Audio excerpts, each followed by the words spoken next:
D'abord, je voudrais remercier Catherine, Marie-Josée, Roland, Alain de, d'avoir parlé aussi profondément du travail de Daniel.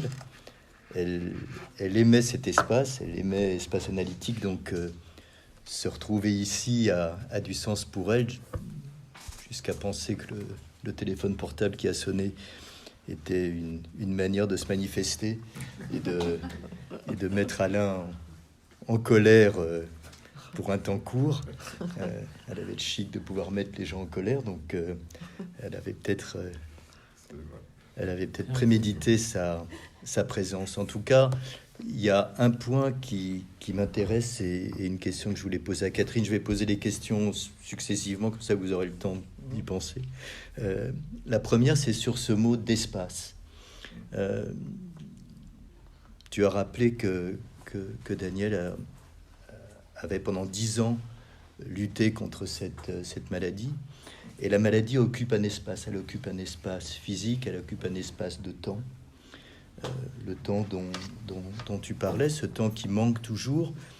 Mais la question que je me pose, c'est que voudrait dire cet espace analytique à côté de l'espace de soins? C'est-à-dire que dans l'espace de la maladie, on pourrait imaginer qu'il y a un espace de soins. Et d'ailleurs, quand on rentre dans beaucoup d'hôpitaux, c'est dénommé comme ça. Et puis, il y a cet espace analytique. Et la scène finale dont tu parlais en débutant ton propos, qui est cette scène de la chute, ouais. Pour l'anecdote, ce sont des anecdotes qui m'ont mis, quand tu en parlais, un peu les larmes aux yeux. C'était juste avant qu'Edouard n'arrive. On venait de lui poser une sonde parentérale, qui était la dernière tentative pour pouvoir l'alimenter. Et elle était un peu endormie, donc avec Édouard, on s'est éclipsé quelques minutes, on est parti une demi-heure de la chambre, et quand on est revenu, il y avait effectivement autour d'elle l'équipe médicale, puisqu'elle était tombée. Et cette chute, c'est une chute hors du temps, c'est-à-dire que le temps avait disparu. Et donc on n'était plus dans les 6 minutes, il y avait un espace-temps qui avait disparu. Donc je suis intéressé par la signification ou le sens qu'on pourrait donner à cet espace analytique. Il y avait deux temporalités qui s'étaient confondues dans ces instants presque finaux. La deuxième réflexion, elle est aussi liée à ce que tu as dit du corps bateau, et qui était un sujet qu'on évoquait avec ma fille Charlotte Hulmeau, donc la petite fille de Daniel. Ce corps bateau qui faisait penser donc effectivement à cette tentative de rester en contrôle, de naviguer, et Roland a évoqué la figure d'Antigone. Et quand tu as évoqué la figure d'Antigone, m'est venue à l'esprit la figure d'Ulysse, parce qu'Ulysse était ce pilote qui avait en charge ce bateau pour revenir chez lui. Et Ulysse en grec, je suis pas du tout un expert de grec, mais Ulysse, ça veut dire le courroux, la colère. Mais Ulysse est aussi l'homme aux 1000 ruses. Et Daniel était en colère. Elle avait une colère sourde mais constante. Elle était en colère contre sa maladie avant d'être en colère contre les médecins. Elle n'avait pas une colère comme ça personnalisée. Mais c'était aussi quelqu'un d'assez rusé et d'assez astucieuse. Elle était astucieuse. Et il y a un élément dans son livre qui moi, m'intéresse, et ce qui m'intéresserait d'avoir votre opinion. Elle n'appelle pas son médecin « mon médecin ». Elle l'appelle pas non plus « ma médecin ». Elle l'appelle « ma médecin ». Donc elle a créé un personnage qui est un personnage fictif. Mais sa ruse se retourne sans doute un tout petit peu contre elle, parce que personne n'entend « ma médecin » comme un nom. Tout le monde entend « ma médecin ». Et quand j'étais la semaine dernière accompagné Charlotte à Gien, au cœur d'un des plus grands déserts médicaux français, donc qui est dans la Nièvre.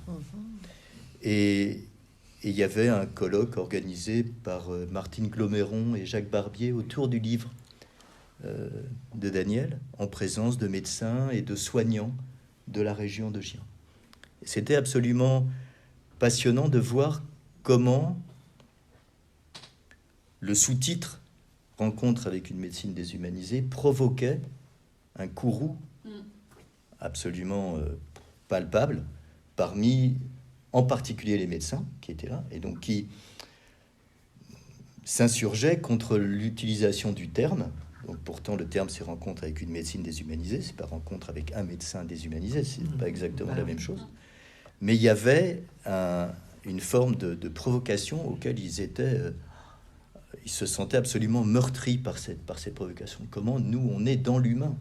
Et donc, ma question était comment est-ce qu'on pourrait être à la fois dans l'humain et représentant d'une médecine déshumanisée? Parce qu'il n'est pas là pour nier l'idée que le médecin est humain. Mais il y avait cette constante de la provocation dont elle était quand même assez coutumière et qui pouvait rendre hors d'eux un certain nombre de ses interlocuteurs de manière temporaire. Et donc, les médecins se sentaient hors d'eux. J'avais vraiment l'impression de les entendre hors de soi. Et donc, la parole du médecin dont parlait Marie-Josée en évoquant Balint, elle demande effectivement à être questionnée. Un troisième élément de réflexion, c'est sur le livre testamentaire. Ce livre est devenu testamentaire par le décès de Daniel. Elle n'avait pas dans l'idée d'écrire un livre testamentaire. Elle avait dans l'idée d'écrire un livre de combat, et elle avait en tête la démarche d'auteur de Roland, qui lui aussi a une démarche de combat avec ses livres. Et je pense que ce livre était son meilleur livre de combat. C'était un livre qui allait se prêter à des débats, comme on a commencé à le voir à Gien. Et la dimension testamentaire, elle n'a été rajoutée qu'une journée avant sa mort, quand, avec Édouard, on lui a demandé de reprendre le manuscrit, de l'ouvrir et d'écrire la fin. Parce qu'on avait effectivement ce dialogue extrêmement lucide. Donc cette fin a été rajoutée et rajoutée dans le contexte. Donc la question, c'est le combat et en quoi est-ce qu'on peut porter le combat sur ce terrain? Et quels sont les éléments du combat? Qu'est-ce qu'on peut en attendre? Est-ce qu'on peut en attendre, non pas la défaite ou la victoire, parce qu'au bout du compte, Balint dit avoir échoué, Roland dit Daniel a gagné. Je ne sais pas exactement quels sont les termes du combat.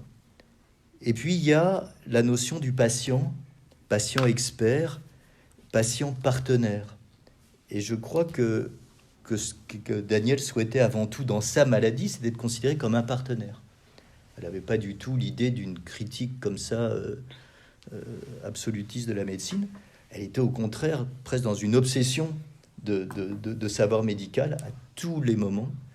Mais cette idée de patient partenaire, de ne pas pouvoir être reconnu comme un partenaire, était une faille énorme. Et dans ce binôme dont tu parlais, et peut-être Charlotte, tu voudrais en dire quelques mots, le binôme, il n'est pas facile à créer. Parce que d'abord, tous les patients, ils sont pas nécessairement doués de la parole, en tout cas d'une parole qu'on peut entendre aussi facilement. Et pourtant, ils parlent tous. Donc comment est-ce qu'on arrive à détecter la parole, même chez les patients qui ne parlent pas? Et quand on était à Gien, il y avait un médecin qui a raconté une anecdote de sa pratique et qui disait, mais j'avais un couple, un couple est venu me voir, on venait lui diagnostiquer un cancer, et donc je devais lui annoncer son cancer. C'était des gens, je sais pas, de la région de Gien, et qui avaient beaucoup de mal à entendre ce que le médecin allait dire et a dit. Et en sortant, la femme lui a dit, je ne crois pas à ce que vous nous avez dit, vous venez de lui inoculer le cancer. Et donc on inocule par la parole, et est-ce qu'on soigne par la parole? Ça, c'est une autre de mes questions. Donc on lui a pas dit, il l'a pas, quoi. Voilà. Et pour finir, Daniel n'était pas une auto-entrepreneuse de sa santé, absolument pas. Mais je m'interroge sur sa position à la fois de patiente et de psychanalyste, et aussi de faiseuse de dialogue entre les deux. C'est-à-dire qu'elle avait trois positions à l'intérieur de sa de sa réflexion et comment est-ce que ces trois positions arrivent à coexister. Et on évoquait avec Charlotte, quand on rentrait, que cet élève indiscipliné dont tu parlais, donc qui rompt les règles habituelles de la relation médecin-patient en mettant ou en remettant en cause les codes, Charlotte me disait, mais pourtant la règle intouchable de la cure, et Conrad Stein aurait été là, il l'aurait rappelé, hein, c'est qu'on ne remet pas en question la relation entre le patient et l'analyste. Il y a des intangibles. Et donc là, elle n'appliquait pas à son cas personnel ce qu'elle appliquait dans sa pratique. Et c'était un des thèmes qui interrogeait Charlotte. Voilà. Donc, beaucoup de questions à vous poser, ou peut-être des points sur lesquels vous voulez revenir. Et puis, on était tout à l'heure avec Édouard à voir une exposition qui lui aurait beaucoup plu, que je vous invite à aller voir, qui est l'exposition de De Staël, à Paris, au musée de Tokyo. Alors, j'ai absolument adoré y aller avec Édouard. Et c'est une peinture de l'enfermement à différents niveaux et qui débouche à la fin sur ces couleurs absolument vives et incroyables. Et il y a dans ce livre quelque chose de l'ordre de l'enfermement dans la maladie, dont il est extrêmement difficile de se détacher. Et la chute finale, c'est un moyen de se détacher de cette maladie. Voilà. Donc effectivement, elle n'aura pas eu cette agilité, mais elle l'aura quand même eu d'une certaine manière, puisqu'elle aura réussi à s'en défaire. Voilà. Je vous laisse. Ah bah oui, beaucoup de choses dans tes questions. On est toujours ému quand tu nous reparles de notre Daniel. Oui, je pense qu'elle mélangeait pas tout, tu vois.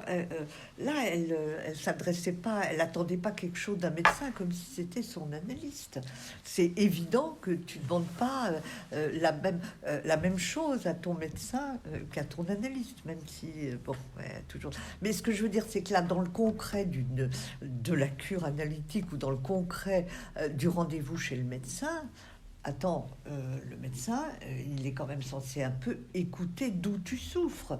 Ce qu'elle critique, elle, c'est pas dissocié que ça, Charlotte, parce que elle, ce qu'elle veut, c'est qu'on entende les gens quand ils disent qu'ils souffrent. L'analyste, Madame Vertigo, j'ai envie de dire qu'il entend qu'elle. Elle lui crie aux oreilles, bien sûr. Mais le médecin, lui, il l'entend pas, Madame Vertigo. Il décide juste en fonction de l'évidence-based médecine et des statistiques. Il décide du traitement. Et si le traitement n'est pas appliqué, Madame Vertigo, c'est-à-dire ce qu'il y a de vrai aussi chez Daniel et qui a envie de rouspéter, il ne peut pas l'entendre. Il ne peut entendre que vous n'appliquez pas ce que vous faites. Vous êtes un patient récalcitrant, ou je ne sais plus le nom qu'on donne aujourd'hui, c'est-à-dire qui n'obéit pas, quoi, qui ne rentre pas dans le... Vous jouez pas le jeu. Moi, ça continue comme ça, c'est bien le risque. C'est ça qu'elle dit aussi, la peur de l'abandon. Ça continue comme ça, moi, je vous laisse tomber comme patient parce que vous ne jouez pas ce jeu-là. Évidemment qu'un analyste, il n'est pas à cette place-là. Et évidemment que Daniel le sait, ô combien. Et elle mélange pas tout. Elle n'est pas... tu vois, c'est pas sous prétexte qu'elle veut pas se soumettre au fait qu'on ne l'entend pas quand elle va chez le médecin, que du coup, elle va pas se soumettre à quelque chose qui est de l'ordre du cadre dans la cure analytique, bien sûr. C'est quand même très, très différent. Justement, elle, dans les deux cas, elle veut que ce soit d'un sujet dont il s'agit. Elle ne comprend pas que le médecin s'éloigne tellement de la question du sujet. Moi, il y a aussi, tu vois, quelque chose qui me frappe énormément. C'est vrai qu'on est... façon un peu comme ça de le dire, mais tout ça, ça nous pend au nez, l'histoire de Daniel. Je veux dire, ça va tous nous arriver à un moment ou à un autre. On devient tellement vieux. Moi, je pense que je devrais être morte depuis longtemps, il y a un certain nombre d'années. Non, mais bien entendu, que forcément, comment veux-tu que le corps résiste? On attrape des tas de saloperies, il nous arrive des tas de choses, plus rien ne fonctionne. Donc ça nous pend au nez qu'un jour ou l'autre, même sans parler de cancer, un jour ou l'autre, on va se retrouver avec un truc on sera très mal. Et je veux dire, ce que dit Daniel, c'est vous ne vous rendez pas compte que la vie, il faut qu'elle vaille le coup d'être vécue. Moi, si même... parce qu'il y a toute une partie dont je n'ai pas parlé, qui est très intéressante sur la question de ce que c'est être une femme aussi, qu'elle amène, une femme et une mère, hein, qu'elle amène dans ce livre. Ma médecin, ça fait un peu, tu vois, ma médecin, ça fait un peu maman, je trouve, des maman, ma médecin. Et puis le navire, il s'agit de le faire voguer sur la mer, hein, tu vois. Donc c'est très très important cette histoire de mère pour Daniel et de femme, être une femme. Et elle dit, mais il y a certains effets secondaires où même ma vie de femme est attaquée. Bon, mais ça, tu penses bien que c'est le médecin, c'est le dernier de ses soucis. Lui, ce qu'il veut, c'est qu'elle fasse pas un AVC. Alors, elle a besoin de ce médicament, donc elle le prend, point barre. Qu'est-ce qu'elle vient nous pomper l'air, quoi. Elle m'empêche de travailler, cette femme. Je pense que c'est ça que les médecins disent.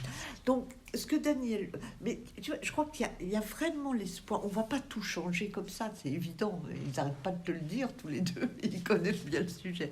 Mais on peut desserrer un peu le truc. On peut mettre un peu de... Tu vois, on peut mettre un peu... un moment, quoi, permettre aux médecins de douter et de se dire, mais attends, plutôt que d'appliquer exactement le truc, peut-être je peux... écouter, au moins écouter ce qui se passe, au moins en dire quelque chose, au moins essayer d'entendre. Voilà. Quant aux différents espaces, ben voilà, Daniel, t'avais les occupés tous. Justement, par rapport à la règle fondamentale de la parole, si tu veux, je crois que ce qui est très singulier dans l'aventure dans laquelle Daniel nous a entraînés avec les colloques, c'est que, justement, elle ne nous a pas invités à occuper la position de Balide ou la position d'un analyste écoutant, en quelque sorte, les paroles en souffrance des soignants. Elle nous a invités à quelque chose de l'ordre d'un partage qui fait que dans ces séances, on avait aussi bien des informations médicales, très techniques, de difficultés, etc., que une analyse, on va dire pour aller vite, de la manière dont le médecin pouvait s'approprier ce que disait le patient à partir d'une situation qu'il racontait. Je ne sais pas si je suis clair. Donc en gros, le statut spécifique de la parole en séance de psychanalyse en tant que rêve parlé pour évoquer Stein, hein, pour évoquer Conrad, c'est pas sa position. C'est-à-dire, il est clair que quand elle va discuter de est-ce que je prends un comprimé et pas deux, elle n'est pas dans une position où sa parole est celle d'un rêve parlé. Elle demande simplement, me semble-t-il, que soit pris en considération la valeur de la parole dans une pratique qui la dénie, qui la méconnaît. Donc, ça me paraît différent, quoi. Tu vois, après, ce que tu as dit du livre, ça me paraît très vrai. C'est qu'effectivement, elle savait effectivement se sortir, je dirais, de pièges divers et variés par des stratégies de ruse extrêmement fines et précieuses, mais dont finalement elle pouvait à un moment donné aussi se trouver coincée parce que on sentait derrière une colère, et tu as raison, c'est pas la colère contre le médecin, c'est d'abord et avant tout la colère contre une maladie qui finalement constitue une menace de mort. Mais comme le dit très justement Catherine, et ce que dit Canguilhem aussi quand il dit les maladies de l'homme l'obligent à s'avouer mortel, c'est-à-dire à prendre en considération quelque chose qui, la plupart du temps, nous essayons de ne pas savoir. Nous essayons de ne pas... Et quand j'évoquais maladroitement au début le croisement entre l'histoire singulière et l'histoire des techniques et l'histoire sociale, c'est qu'effectivement, aujourd'hui, en dehors de certains cancers comme le cancer du pancréas, etc., en dehors de certains cancers, finalement, la plupart des cancers se transforment en maladies chroniques, avec une chronicisation, et ça change tout. C'est-à-dire que la parole du médecin donnant le diagnostic péjoratif n'a plus aujourd'hui le même poids oraculaire il est plus simplement une manière de donner la mort. C'est intéressant, je pense qu'on peut le dire. On est un peu entre nous. On a reçu de la femme d'un ami qui vient de mourir, que vous connaissiez d'ailleurs, qui est le directeur du Tourski à Marseille, Richard Martin. Toi, tu veux? Non, mais tu nous avais parlé. Mais si tu veux, une lettre d'hommage de sa femme au moment des obsèques, où elle dit, elle considère, par exemple, c'est très émouvant, que non, il n'aurait pas dû mourir parce qu'il avait décidé qu'il n'allait pas mourir parce qu'il l'aimait et qu'il ne la quitterait pas. Et elle accuse le médecin, elle lui dit, vous êtes un assassin. C'est vous, en disant que finalement il allait mourir, c'est vous qui le faites mourir. Tu vois, je crois qu'on donne aux médecins.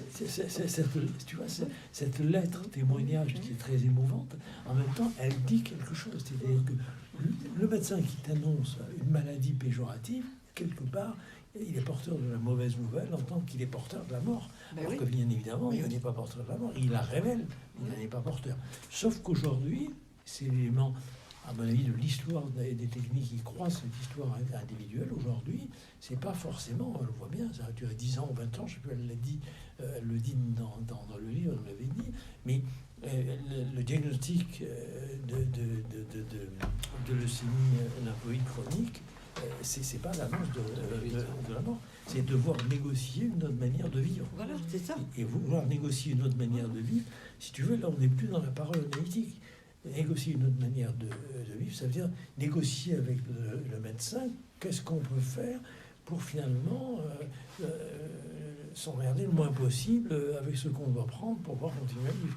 C'est pas la même position. Mais le dernier paragraphe, c'est tout à fait Daniel, quand elle nous raconte le rêve où elle est petite dans la cabine d'essayage pour essayer les vêtements et qu'elle tombe et qu'elle est dans une rage pas possible de pas pouvoir se relever.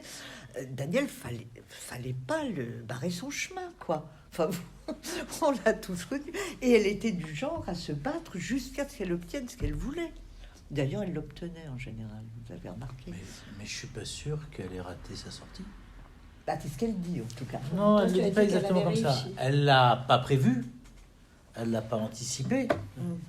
Mais je ne crois pas qu'elle l'ait raté, la sortie. Rater la sortie de l'hôpital, c'est ça qu'elle dit. Je suis pas sûr. Rater la sortie aurait été être handicapé, être incapable de se mouvoir, incapable de penser, d'avoir un acharnement. Ce n'est pas du tout ça. Et quelque part, la chute dont elle parle et dont vous avez parlé a évité ça et lui a permis de maîtriser sa sortie. J'ai raté ma sortie physique. Oui, physique. Mais d'un autre côté, l'épilogue dont vous avez parlé lui permet justement de réussir sa sortie. Bah bien sûr, avec ce livre, lui permet de réussir. Le livre existait. L'épilogue qu'elle nous a dicté à Pierre-Antoine et moi, parce qu'elle n'arrivait pas à écrire, quelques heures avant son décès, lui permet de maîtriser et de contrôler cette sortie. Et donc je ne suis pas d'accord qu'on puisse dire qu'elle a raté sa sortie. Elle ne l'avait pas prévu, elle ne l'a pas anticipé, elle ne l'a pas totalement maîtrisé, mais je pense que sur la fin, sur les 10 derniers jours qu'on a passés tous ensemble, elle a maîtrisé sa sortie. Elle a dit ce qu'elle avait à dire à sa famille, elle a dit ce qu'elle avait à dire à son médecin, puisqu'elle lui a parlé au téléphone, elle a envoyé quelques messages, bref, parce qu'elle ne pouvait pas faire plus, mais elle a maîtrisé ce processus. T'es maîtresse d'elle. Comment ça, si tu veux, j'ai parlé d'éclore. Toi, tu as dit réussite. Quelque part, si tu veux, elle montre qu'elle avait raison de vouloir discuter avec un médecin qui ne voulait pas discuter. Puisque s'il avait accepté de discuter avec elle, il aurait pris en compte que cette difficulté d'avaler, ça pouvait tout à fait être un signe d'alerte. C'est sûr que le Gaviscon... C'est l'erreur médicale, in fine, et pas son erreur à elle. Pas du tout. Aujourd'hui, comme vous dites, on meurt de moins en moins de choses. On a des maladies chroniques qui s'enchaînent. Et voilà. Et elle a été en pleine possession de ses moyens jusqu'au dernier moment. Moi, je vais peut-être pas parler de Daniel, parce que bon, je pense pas. Mais peut-être reprendre des choses que j'ai travaillées par rapport à votre difficulté dans laquelle vous vous trouvez en tant que... Quand vous parlez à des médecins et comment ils reçoivent ce livre, parce que bon, moi-même, je me suis retrouvée confrontée avec cette position où j'étais médecin et en même temps, d'une certaine façon, psychanalyste. Donc Daniel était en colère contre la maladie, d'accord.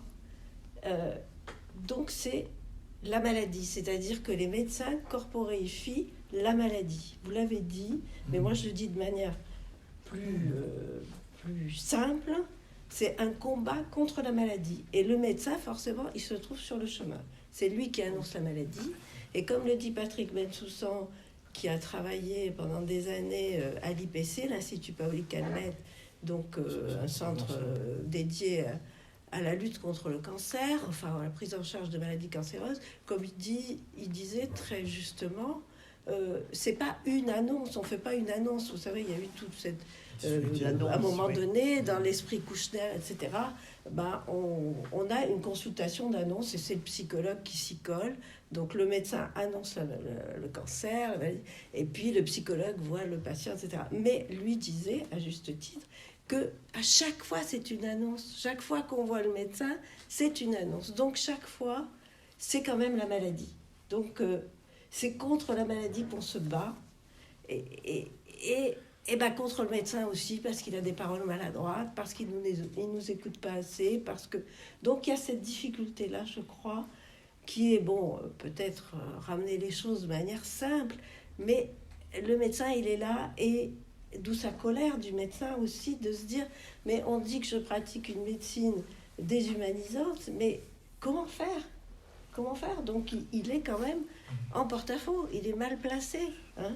Et donc Daniel avait ce combat, c'est le combat, peut-être remettre les choses un petit peu aussi à leur place contre la maladie, comme tout un chacun, avec la mort comme perspective. Et donc à ce moment-là, les médecins... Moi, très vite, j'ai compris que les médecins, je ne pouvais pas leur parler comme je faisais. D'abord, j'étais jeune médecin à l'époque, plutôt jeune, donc 40 ans, et pas grand ponte, professeur, etc. J'aurais eu peut-être plus... Mais bon, je ne sais pas si c'était ça qui faisait que je me suis dit, oh là là, on y va doucement, hein, parce que si je dis les médecins font ceci comme ci, ils font cela comme ça, et que ça va pas, et qu'ils parlent comme ci, comme ça. Bon. Par exemple, bon, je reprends une patiente que j'ai vue quand j'avais 23 ans, j'étais en 5e ou 6e année de médecine, dans un service d'endocrinologie, donc je la reprends souvent ces temps-ci, je ne sais pas pourquoi ça revient. Donc c'était une jeune femme qui devait avoir 30 ans et qui était diabétique, et elle avait fait 6 avortements liés à son diabète. 6 avortements, aucun enfant. La 7e grossesse, elle est hospitalisée, et le chef de service, fort de son statut, etc., lui dit, espérant que ça va la convaincre d'être compliante, comme on dit. Il lui dit, chaque fois que vous faites une hypoglycémie, c'est comme si vous jetiez votre bébé par terre. Bah oui, c'est une vous vous bonne rendez idée, compte la lui, violence. Mais en même temps, ce médecin, bon, cette époque-là, aujourd'hui, je ne sais pas si on parle comme ça, j'en sais rien. Mais le médecin, il est démuni au niveau de ce qu'il peut dire, parce que lui, quelque part, quand il annonce une maladie grave, il se l'annonce à lui-même aussi. Oui. Il n'est pas seul il n'est pas seul, je veux dire, c'est pas la technique, le médecin, c'est un être humain. Donc, il annonce ça, et quelque part, est-ce qu'on s'y fait ? Comme la mort, là, par exemple, on parle du suicide assisté, et en gros, on voudrait que les médecins fassent cette injonction létale, etc. Mais quelque part... Comment ? Injection, j'ai dit injonction ?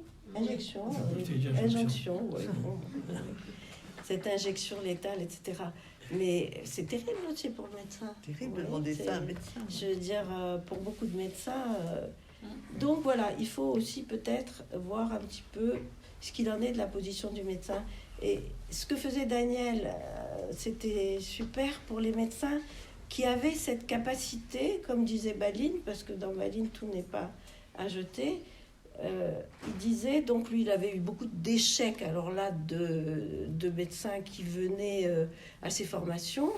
et qui repartait encore plus médecin qu'avant, plus médecin au sens caricatural tel qu'on vient de le repérer, parce qu'ils n'y arrivaient pas à s'y faire, et il disait que bon, il y avait ce manque de temps en consultation médicale qui faisait que c'était impossible à pratiquer cet exercice de cette fonction psychothérapeutique du médecin. Et il disait aussi une autre chose, c'était le changement considérable, il avait une belle formule, changement considérable, quoique limité, du médecin. Que le médecin n'arrivait pas à changer. Il n'arrivait pas à changer, à se mettre dans une autre position. Donc ça, il faut en tenir compte. Sinon, effectivement, on va se heurter à un mur. Donc, comment y parvenir ? Daniel avait trouvé cet espace, pour parler des espaces qu'elle a construits, des divers espaces qu'elle a construits. Elle avait trouvé cet espace de ces colloques médecine et psychanalyse qui ont été très importants. Est-ce que d'autres sauront prendre la suite et continuer, même si c'est pas gagné, loin de là, mais continuer à faire vivre ces espaces-là, ça me paraît important. Et puis, pour finir, deux choses. Le monsieur qui dit, la dame qui dit, vous lui avez inoculé son cancer, c'est une parole qui fait qu'il a le cancer. C'est pas un état. Pour cette femme, c'est une parole. C'est rien d'autre qu'une parole. Et je n'ai pas cité, je ne l'ai pas repris, mais c'est un livre formidable de François Perrier, Les corps malades du signifiant. Vous savez, c'est un livre que je conseille vraiment, qui est très intéressant et qui permet de comprendre comment cette parole peut avoir son effet, plus que, bien sûr, cette femme à qui on dit qu'on lui a inoculé son cancer va voir petit à petit les effets du cancer. Et donc là, ce ne sera plus la parole du médecin. Mais sur le moment, c'est la parole du médecin qui fait qu'il a le cancer. Donc, de ce point de vue-là, on peut après tout l'entendre. Et le médecin doit accepter, si on a quelque chose à apporter au médecin, c'est de lui faire comprendre qu'il faut qu'il accepte cette parole qui est violente pour lui. Mais c'est son boulot de médecin aussi, d'accepter qu'une patiente lui dise ça. Et ensuite, pour terminer, par rapport au côté maternel, ma médecin, j'ai écrit un texte il y a très longtemps que j'avais appelé « Le corps maternel de la médecine ». Et donc, bon, il faudrait que je revoie un petit peu ce que j'avais écrit dedans, mais c'était autour de ça, quoi, qu'il y a quelque chose comme ça du maternel qui est appelé, parce qu'on dit l'appel au médecin, mais peut-être que c'est l'appel à la mère avant tout. « Allô, maman, j'ai bobo », dit l'autre, n'est-ce pas, que tout le monde connaît. C'est quand même un appel de cet ordre-là, et sans doute que pour Daniel, enfin bon, je ne suis pas à parler pour enfin, vous êtes mieux placé que moi pour en parler, mais je pense qu'il y a eu cet appel avec ce rêve et tout ça. C'était quelque chose de cet ordre-là, donc c'était très très fort. Ce que tu dis, c'est rien d'autre que l'origine de la psychanalyse, c'est-à-dire appeler ça médecin, ma médecin. Cette femme qui ne veut pas entendre, c'est manifester ce qui est à l'origine même de la psychanalyse, c'est-à-dire le moment où la médecine devient scientifique et elle laisse un espace où la psychanalyse va naître, c'est le moment où les médecins vont peu à peu ne plus assumer leur position dans le transfert. C'est ça, simplement. Là, quand elle l'appelle même médecin, c'est... Bien sûr que c'est une figure qui s'occupe du corps et donc ça renvoie à des choses très archaïques sur le plan maternel. D'un seul coup, simplement, cette médecin n'assume pas cette place, alors que les grands médecins d'autrefois, comme on dit, soutenaient cette place. Ils ne craignaient pas ça. Ce qui fait que, parallèlement au progrès considérable de la médecine, moi je suis très frappé par ça, la médecine fait des progrès techniques considérables et soigne mieux que jamais. L'espérance de vie s'accroît constamment, même si cette espérance se ralentit quand même. En même temps, parallèlement, jamais autant les gens n'ont été mécontents des médecins, jamais autant les gens s'en sont plaints. Or, parce que c'est ça, au fond, psychanalyse et médecine, c'est la force de Daniel, c'est les fondements même de la psychanalyse. Le moment de fondation, c'est ça. C'est le moment de passage à la médecine scientifique, au moment où le médecin va se retirer de la fameuse conférence de Lacan au Collège de médecine, il rappelle que pour lui, le fait que la psychanalyse soit hors de la médecine, c'est pas de son fait. Il pense que la place de la psychanalyse est dans la médecine. Et je trouve que si on regarde au-delà de la conférence que soutient Lacan, on regarde les réactions qu'il y a eu, car cette conférence qui pour Daniel servait de référence, c'était le texte fondateur du laboratoire, le texte de référence absolue, pas une fois où il y avait un truc où il ne s'y référait pas. Si on prend la scénographie, ce qui s'est passé, ça a déclenché une colère, en particulier de Royer. Lacan s'est fait insulter, c'était terrible. Mais c'était déjà en acte une manifestation de quelque chose qui était devenu inaudible pour les médecins, parce que cette médecine-là, et en particulier celle de ces salles où étaient soignés ces enfants qui souffraient du syndrome d'Alport, des enfants condamnés à mort et qui ne survivaient que par une espèce de dialyse permanente, etc., c'était effectivement quelque chose qui témoignait de cette rupture et de cette place que n'assume plus la médecine, et qui va, bien sûr, petit à petit... retourner au religieux. Il y a toujours eu une dimension religieuse clandestine dans la médecine. La médecine, c'était un art sacré, c'était une pratique religieuse. Je me souviens toujours, je raconte ça, j'avais raconté ça quand j'ai fait mes déemplacements de médecine générale, trou du cul du monde, enfin un endroit où il n'y avait rien d'autre. Je reçois un monsieur, un vieux paysan, qui m'explique qu'il a mal au dos. Moi, je l'envoie faire une radio. Je vois sur le truc que mal au dos, et hop, une prescription d'anti-inflammatoire, et c'était depuis des années. Voilà.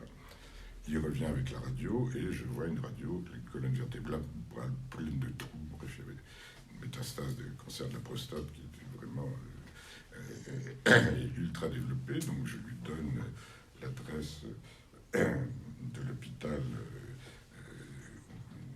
traiter les cancers, c'était à Lyon, c'était quand même au moins 200 km, donc c'était quand même très loin. Je lui dis, allez voir là, on va vous traiter.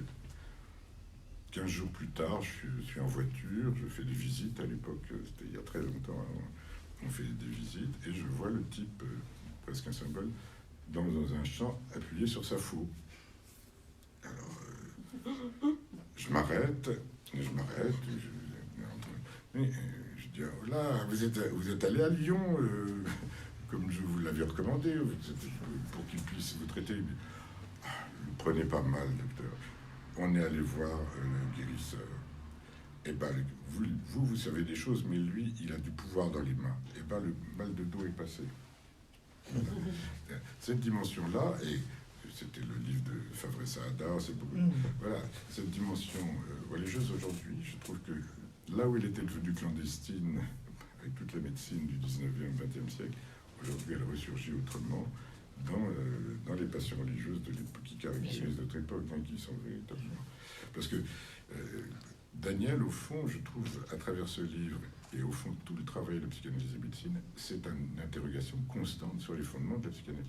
Et je trouve très intéressant du fait la difficulté qu'il y a eu à créer ce laboratoire, parce que Pierre-Antoine a très juste parlé de la ruse de Daniel, ça a été une stratégie ahurissante, la fondation du laboratoire, refusée par tout le monde, parce que les psychologues n'en voulaient pas, le département de psycho trouvait que réintroduire des médecins, c'était pas la peine, et la faculté de médecine ne voulait pas de création de ce laboratoire. Elle a fait le siège de toutes les instances, elle attendait...